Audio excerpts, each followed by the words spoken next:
kitchen. Today, as promised, we're going to do Chinese spare ribs. And I'm not quite sure how good this is going to turn out because the camera's already flashing to say I'm running out of battery. So here we go.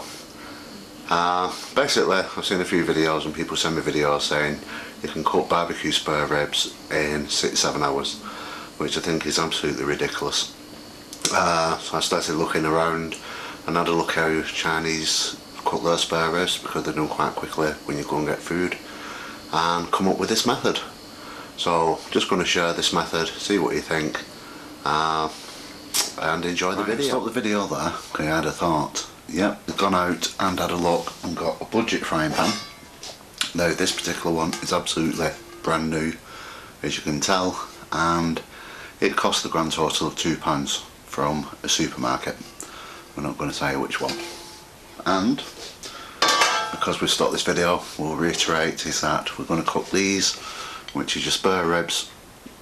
Normally the recipes which I've seen, especially on Facebook, is 6 hours to actually make these so that they're edible.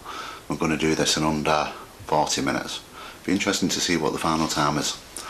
I will do a nutritional point, but I'll do that in the conservatory later. I want to concentrate on cooking. It is intense cooking. And the only thing what we're going to use is water and oil. And that's it, so let's get on with the cooking. So the first thing what we're going to do is put the gas on high and put the oil in the pan. Don't want too much, about a teaspoon, but we'll do it like all the professional chefs do, and we want that to heat up. So we'll just give it a little help. Once again the gas is there, you can tell that's on high. And we just want to start sizzling, as we can hear it now. At that point, turn it on medium and put your ribs in.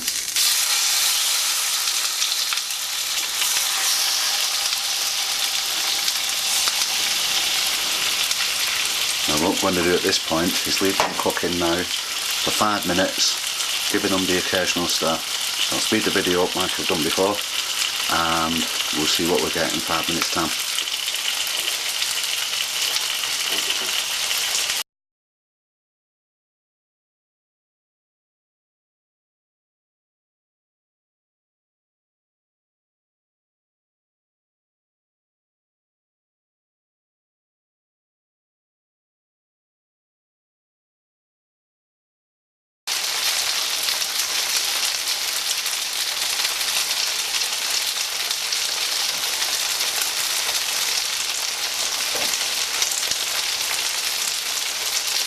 So we're now roughly about 5 minutes in. You might have spotted, that's what I'm doing, is grabbing the rib and just moving them around the pan. And that's just to make sure that they don't stick. At this point, with 5 minutes in, the smell's incredible. So we're just going to turn them over. Like that.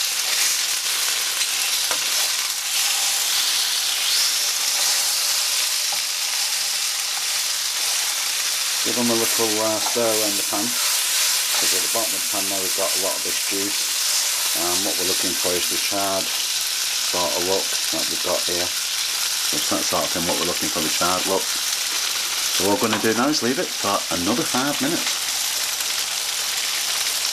I was going to say why we're waiting for this 5 minutes. If we put the kettle on, we need really hot water. So let this cook through 5 minutes, get the kettle filled, boil it, sorted.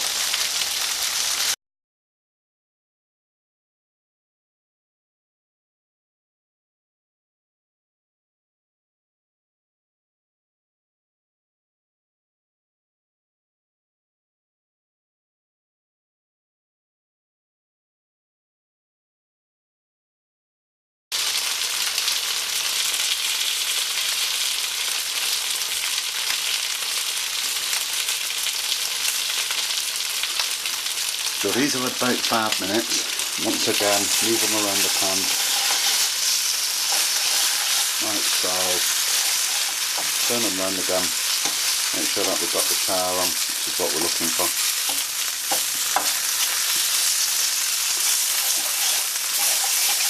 And what what we're trying to get is at the bottom we've got all this stuff which is going to put the flavour in. So the next thing is back to the kettle and get that boiling water. As you can probably tell, our here it's just boiling now.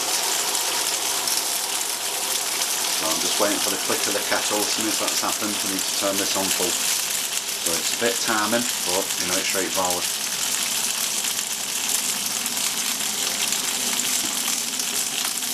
Right, there's the kettle clicking, so that now goes on full. And what we're going to do is fill the pan up just level with the ribs.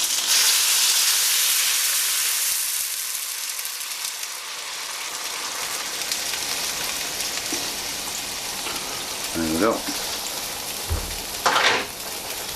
Now once again, back with this and just shake them around. Try and push them to the bottom of the pan because that's where the flavour is. And as you can tell, is that the water's turning into more of a saucy type colour, which is more or less what we want. So a good rub round the bottom of the pan because that's where the flavour is. If we want that boiling, make sure it's on full. And we're going to leave that now for 8 minutes.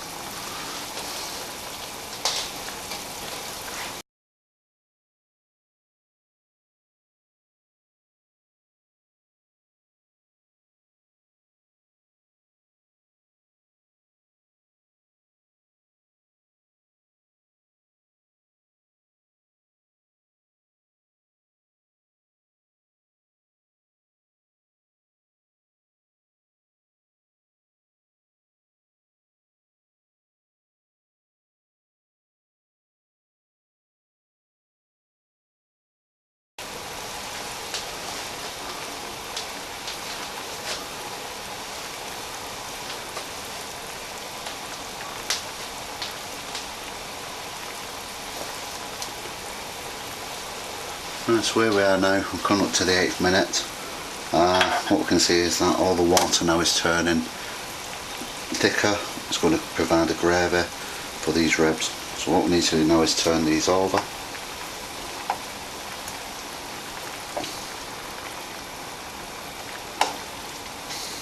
Like so. And give them another rub at the bottom of the pan. Just making sure we've got all the goodness out of there.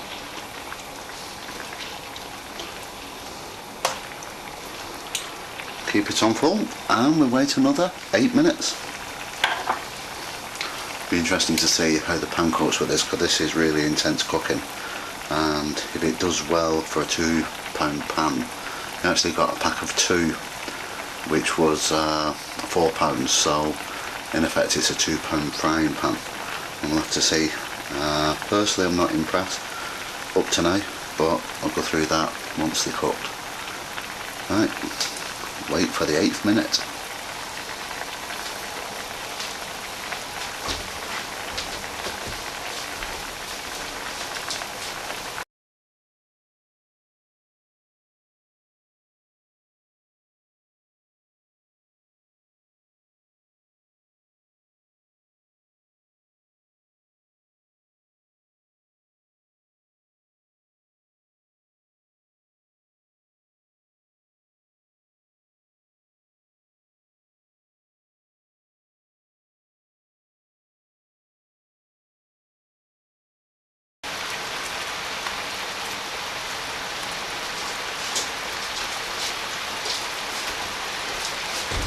Right, so at this point we can see that the gravy, or the water, is now turning into a nice gravy.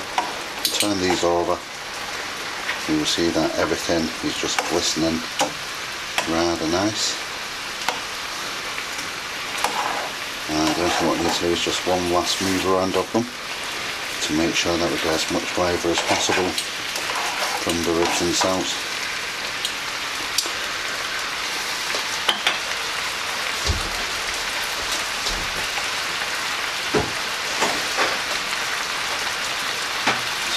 Before, as I made some rice, and I'm just going to move these across, and then the only thing I need to do is get the rice move the ribs onto the rice.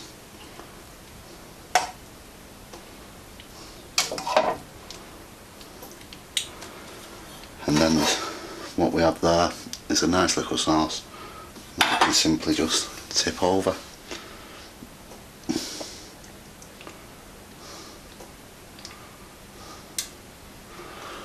Now once again, looking at the pan, it does have a few scratch marks at the bottom.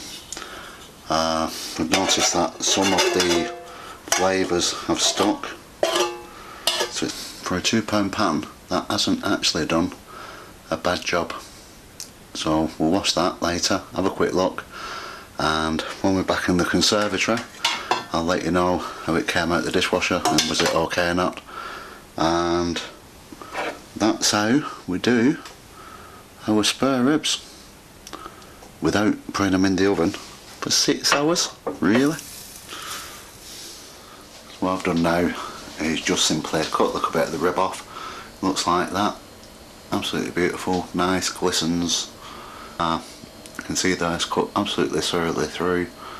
It's glistening, it's a beautiful thing, and we'll have a look at the time to see how long it took. So I'm going once again, let's go to the conservatory, chop my head off there. We'll have a look at the nutritional value, and I am going to try this. That is, I mean, that's so delicate, that's just untrue. It's not chewy, it's flavoursome. To the conservatory, getting carried away. Right, so here we are back in the conservatory. It's the following morning. We'll just have a quick chat about what we cooked last night, which was spare ribs and rice. We actually concentrated on the spare ribs. So first thing first is that we was using a budget frying pan. I put that in the dishwasher overnight, let it clean, and the result is this. Now actually looking at the pan, I don't know if you can actually see that or not, there are still a number of burn marks at the bottom. So it's not great, but £2, can you really fault it? The problem that I had with it is that the ribs kept sticking now and again. Where if you buy a more expensive pan, they don't do that. Obviously you don't end up with a burn, and you do get slightly better flavour. So the original pan which I normally cook with, and I'll probably have to go and get another one of these because it's quite worn, that has been in use now for probably 2-3 years. We've lost a little bit of the non-stick coating at the bottom, and if you look at the back you can tell how much it's been used. But these probably about £12-15, 3 years, £2, quite literally one meal. I think that'll end up going in the bin. So looking at the nutritional side of the food, the ribs itself, nutrition information is basically no iron, no calcium, no vitamins, but they taste great. The rice, 7% iron, 1% calcium, no vitamins, so you get a little bit of nutrition in there. Grapeseed oil, which they use to fry rather than olive oil, just personal preference, I just think it's better for you. Which is basically no iron, no calcium and no vitamins. So the overall total of the meal was iron 7%, calcium 1%, no vitamins. So I would say that straight away into the treat phase. You don't want to be eating this regularly, you need much more nutrients than that. Your body needs that, as I discuss in the book. So the calories, so we had 3 pork spare ribs, which comes in at 240 calories in total, 6 grams saturated fat, 6 grams carbohydrate. The rice, 63.5 calories, 0.2 saturated fat, and 13 grams of carbohydrate. So adding all that up, also the grapeseed oil, 120 calories, 2 grams of saturated fat, but no carbohydrates. So what we have to do now is just add all that lot up, and that gives us 423.5 calories, which once again, if you're trying to lose weight, it's not bad. You know, put that in green. And don't forget you've got the rice and the ribs, and you've got 3 ribs there, and they taste absolutely wonderful. So that can go in the green. Saturated fat, 8.2. Once again, if you're struggling with heart conditions, angina, things like that. This is only one meal, you're going to have more saturated fat throughout the day. You know, once again, going back to it being a treat, it's not really nutritious, and it's high in saturated fat, and it's high in carbohydrate at 19 grams. We have it. I hope that you've enjoyed this video. It's been a challenge to make, shall we say. And as ever, don't forget to like, share, subscribe. We're on YouTube. The videos are always shown on YouTube first, along with the website, and of course they get posted to the Facebook group at the times shown on the events. So I'm very relieved I've done this video. We'll see you next week for the next topic, and thank you for watching.